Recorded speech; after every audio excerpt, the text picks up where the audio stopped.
আগামী নির্বাচন সুষ্ঠু করতে বিজিবির জন্য সব ধরনের প্রস্তুতি রয়েছে বলে জানিয়েছে এর মহাপরিচালক মেজর জেনারেল আশরাফুজ্জামান সিদ্দিকী। সকালে চট্টগ্রামের সাতকানিয়ায় বায়তুল ইজ্জতে বর্ডার গার্ড বাংলাদেশ বিজিবির ১৩৩তম রিক্রুট ব্যাচের প্রশিক্ষণ সমাপনী কুচকাওয়াজে অংশ নিয়ে কথা বলেন তিনি।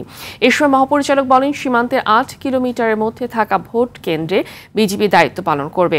ভারত প্রতিনিয়ত পুশিং করছে, এটা থামানো যায়নি। এ ব্যাপারে ভারতীয় দূতাবাসের সঙ্গে নিয়মিত যোগাযোগ হচ্ছে বলেও জানান মেজর জেনারেল আশরাফুজ্জামান সিদ্দিকী।